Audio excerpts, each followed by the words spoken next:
Hello friends, मैं आकांक्षा GK with आकांक्षा में आपका स्वागत करती हूँ। फ्रेंड्स, आज हम पढ़ने वाले हैं भारत में घरेलू हिंसा तथा महिलाओं का उससे संरक्षण के विधिक स्वरूप को स्पष्ट करो। घरेलू हिंसा हमारा महत्वपूर्ण टॉपिक है। 2019 के सिलेबस में देखें तो ये एक अलग से टॉपिक दिया हुआ है घरेलू हिंसा, और 2020 में देखें तो जो सामाजिक समस्याएं हैं उसमें घरेलू हिंसा टॉपिक आ जाएगा। तो ये दोनों ही सिलेबस में घरेलू हिंसा टॉपिक दिया हुआ है। तो आपको घरेलू हिंसा अधिनियम ये बहुत अच्छे से कर लेना है। घरेलू हिंसा अधिनियम 2005 इससे संबंधित जितने भी प्रश्न बन सकते हैं वो आपको बहुत अच्छे से कर लेना है। ये जो आप देख रहे हैं जिनसे मैं आपको पढ़ा रही हूँ, ये मेरे सामाजिक विधान के नोट्स में से लिया गया है। ये सामाजिक विधान के नोट्स में से है। तो चलिए फ्रेंड, स्टार्ट करते हैं। आगे बढ़ने से पहले चैनल को सब्सक्राइब जरूर कर लीजिएगा। और मैं ही बोल रही थी, मैं ये सामाजिक विधान के नोट्स हैं मेरे, अगर आप इनको लेना चाहते हैं तो इसकी प्राइस सॉफ्ट कॉपी की 230 रुपये है। हार्ड कॉपी में इसका कुरियर चार्ज एक्स्ट्रा लग जाएगा और 350 रुपये की ये हार्ड कॉपी रहेगी। तो आप सॉफ्ट कॉपी लेना चाहते हैं आपको सॉफ्ट मिल जाएगी, हार्ड में लेना चाहते हैं आपको हार्ड में मिल जाएगी। तो देखते हैं घरेलू हिंसा तथा महिलाओं का तो सबसे पहले हम ये देखते हैं ये कब लागू हुआ। तो 2005 में घरेलू हिंसा अधिनियम सृजित हुआ। ये जो नियम बना था, ये जो घरेलू हिंसा अधिनियम बना था, ये कब बना था? 2005 में बना था। और ये लागू कब से हुआ था? तो 20 अक्टूबर 2005 से ये लागू हुआ। 2005 में घरेलू हिंसा अधिनियम बना और 20 अक्टूबर 2005 से ये लागू हुआ। इसका उद्देश्य क्या था? उद्देश्य था घरेलू महिलाओं को सभी प्रकार की हिंसा, प्रताड़ना, उत्पीड़न से सुरक्षा प्रदान करना। इसका उद्देश्य क्या था? घरेलू महिलाओं को सभी प्रकार की हिंसा से, प्रताड़ना से, उत्पीड़न से सुरक्षा प्रदान करना तथा महिला अधिकारों व स्वतंत्रता का अप्रत्यक्ष रूप से संरक्षण भी प्रदान करता है। ये क्या करता है? घरेलू महिलाओं को सभी प्रकार की हिंसा से, प्रताड़ना से, उत्पीड़न से सुरक्षा प्रदान करता है। घरेलू हिंसा में किसी भी प्रकार की हिंसा आ सकती जो महिलाओं के साथ की जाती है, मौखिक रूप से, शारीरिक रूप से, सभी प्रकार की जो हिंसा महिलाओं से होती है वो घरेलू हिंसा में आती है। और ये अधिनियम महिलाओं को उससे सुरक्षा प्रदान करता है और अप्रत्यक्ष रूप से उसका संरक्षण भी प्रदान करता है। विशेषताएं क्या है इस महिला सुरक्षा अधिनियम की? पूरी विशेषताएं हम पढ़ते हैं। ये 15 नंबर का प्रश्न है, याद रखिएगा। ये 15 नंबर में आता है। अगर 6 नंबर में आता है तो ऊपर का थोड़ा सा इंट्रो लग के जो ये विशेषताएं लिखी हैं ये 4-5 लिख दीजिएगा। घरेलू हिंसा के अंतर्गत शारीरिक, मानसिक, लैंगिक, आर्थिक उत्पीड़न शामिल है। आप शारीरिक उत्पीड़ित करते हो महिलाओं को, मानसिक करते हो टॉर्चर, लैंगिक करते हो, आर्थिक उत्पीड़ित करते हो, आर्थिक रूप से परेशान रखते हो, तो ये सभी हिंसाएं घरेलू हिंसा में शामिल होती हैं। यह अधिनियम सभी महिलाओं को सुरक्षित प्रदान करता है।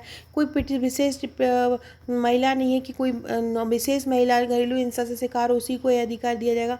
कोई भी महिला है जो घरेलू हिंसा की शिकार है, सभी महिलाओं को ये सुरक्षा प्रदान करता है।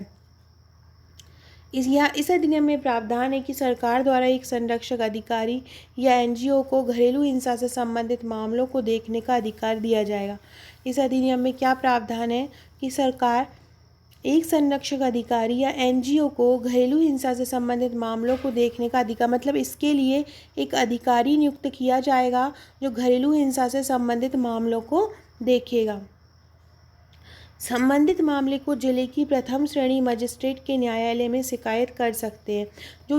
जो भी संबंधित मामला होगा, घरेलू हिंसा से संबंधित जो भी मामला रहेगा, तो महिला क्या कर सकती है? महिला या उससे पहचानने वाला जो उसका वेल विशर है वो प्रथम श्रेणी मजिस्ट्रेट के न्यायालय में जाकर शिकायत कर सकता है। तो सबसे पहले हमने क्या देखा, इसमें कौन कौन सी हिंसाएँ शामिल हैं? घरेलू हिंसा में सभी महिलाओं को सुरक्षा प्रदान करता है।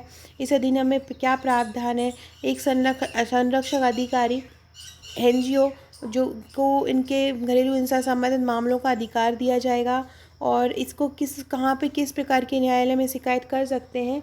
तो संबंधित मामले को जिले की प्रथम स्टेट जो न्यायालय है उसमें जाके शिकायत कर सकते हैं। नेक्स्ट विशेषता देखते हैं। घरेलू हिंसा संज्ञेय या असंज्ञेय दोनों प्रकार का हो सकता है। घरेलू हिंसा संज्ञेय प्रवृत्ति के भी हो सकते हैं और असंज्ञेय प्रवृत्ति के भी हो सकते हैं।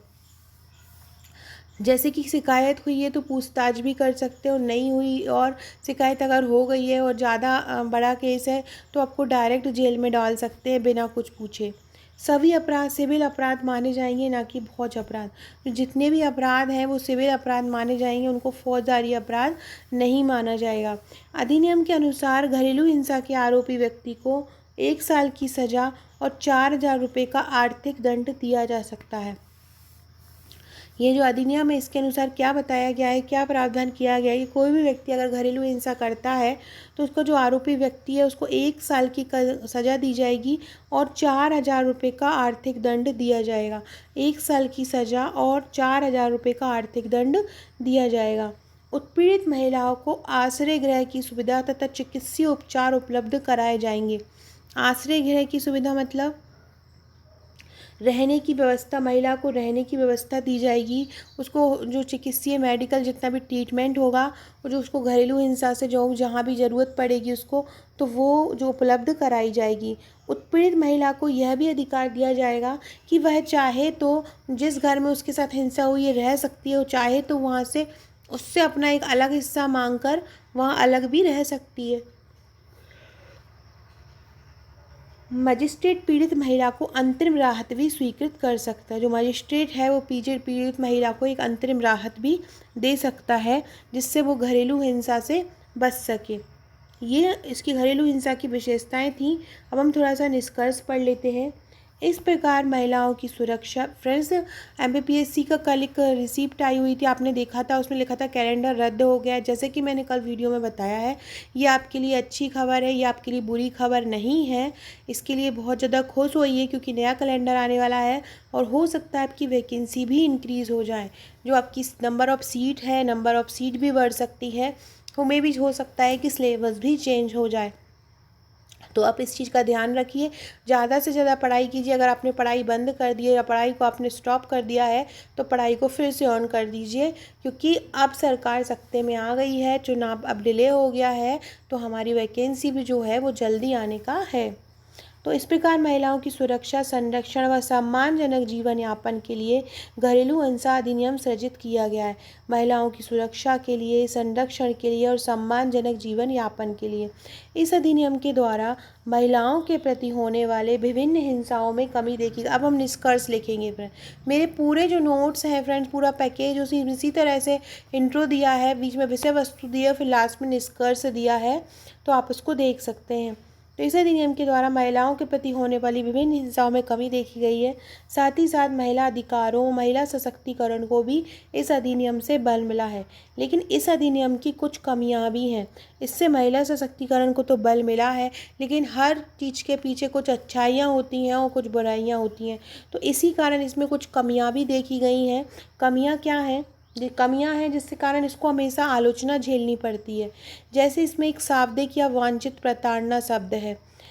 ये कभी कभी बदले की भावना से भी हो जाता है। जैसे कि किसी महिला के साथ घरेलू हिंसा नहीं हुआ है, वो बदला लेने के लिए भी खिलाफ शिकायत कर सकती है।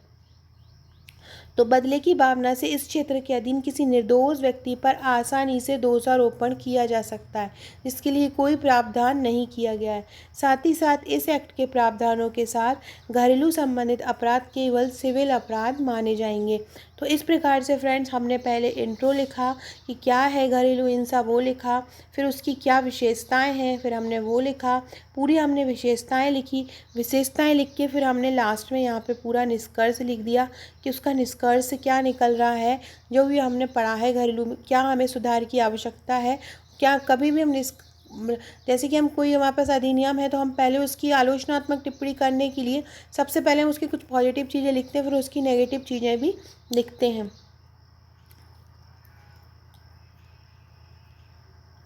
फ्रेंड्स, ये मेरा पूरा पैकेज है, हार्ड कॉपी का 8500 का ये पैकेज है। इसमें आपको 21 व्हाट्सअप के पेड ग्रुप मिलेंगे, टेस्ट सीरीज़ मिलेंगी। टेस्ट सीरीज़ में आपको लगभग 100 फ्लैट टेस्ट रहेंगे, जो आप अगर नोट्स के साथ नोट्स लेंगे तो उसके साथ आपको ये फ्री मिलेंगी।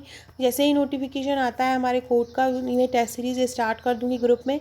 हर ग्रुप मेरे 21 ग्रुप है, तो 21 ग्रुप में अलग अलग उन्हीं टॉपिक से संबंधित टेस्ट सीरीज़ रहेंगी, ताकि आपका टॉपिक वाइज जो है वो जो भी सब्जेक्ट आप कर रहे हैं टॉपिक वाइज, हमारे पास टॉपिक वाइज ही ग्रुप है 21, तो वो आप उसको याद कर सकें।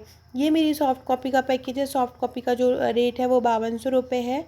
आप इसको मुझे व्हाट्सअप करके ले सकते हैं। ये मेरा व्हाट्सअप नंबर है। अगर प्री के नोट्स लेना चाहते हैं, मेंस के नोट्स लेना चाहते हैं हैंड रिटन प्रश्नोत्तर श्रृंखला में, तो आप ये यहाँ पे मुझे व्हाट्सअप करके ले सकते हैं। कल से सॉल्ट पेपर का बुकिंग भी स्टार्ट हो जाएगा, तो आप सॉल्ट पेपर बुक कर सकते हैं। Okay friends, thank you.